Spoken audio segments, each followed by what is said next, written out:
സുഹൃത്തുക്കളെ, ഞാൻ Anirudhan, GST practitioner. നമ്മുടെ നാട്ടിൽ 22/9/2025 മുതൽ നടപ്പിലാകുന്ന GST നിരക്ക് പരിഷ്കരണത്തിൽ കുറച്ച് ഐറ്റംസ് ടാക്സ് ഉണ്ടായിരുന്നത് ടാക്സ് ഇല്ലാതെയാവുന്നുണ്ട്. അത്തരം കാര്യങ്ങളിൽ കച്ചവടക്കാർ പ്രത്യേകം ശ്രദ്ധിക്കേണ്ടതുണ്ട്. അന്നത്തെ ദിവസം, അതായത് 21/9/2025 വൈകിട്ട് എത്ര സ്റ്റോക്ക് കയ്യിലുണ്ടോ അത്തരം ഐറ്റംസിൻ്റെ ആ ഐറ്റംസിന് ഇൻപുട്ട് ക്രെഡിറ്റായിട്ട് നമ്മൾ എടുത്തിട്ടുള്ള തുക എത്രയാണോ ആ തുക തിരിച്ചടയ്ക്കണം.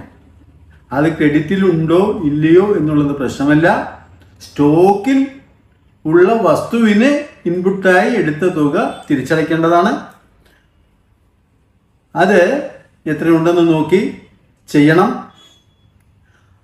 ക്രെഡിറ്റിൽ പൈസ ഇല്ലെങ്കിൽ ക്യാഷിൽ നിന്ന് ഉപയോഗിച്ചാണെങ്കിലും ക്യാഷ് അടച്ചിട്ടാണെങ്കിലും ആ തുകകൾ തിരിച്ച് അടയ്ക്കണം എന്നുള്ളത് ഈ പരിഷ്കരണത്തിൻ്റെ ഒരു ഭാഗമായി ചെയ്യേണ്ട ഒരു കർത്തവ്യമാണ്.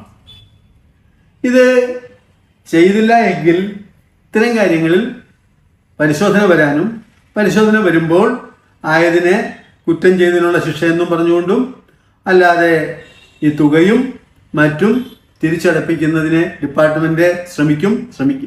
അങ്ങനെ നോക്കാതെ ഇത് വിട്ടുപോകാൻ സാധ്യതയില്ല. അതുകൊണ്ട് എല്ലാവരും ഇത് തിരിച്ചടയ്ക്കണം. തിരിച്ചടയ്ക്കാനായിട്ടുള്ള കണക്ക് സ്റ്റോക്ക് നോക്കി ചെയ്യണമെന്ന് എല്ലാവരോടും അഭ്യർത്ഥിക്കുന്നു. വേണ്ടുന്നത് ചെയ്യുക. ജയ് ഹിന്ദ്.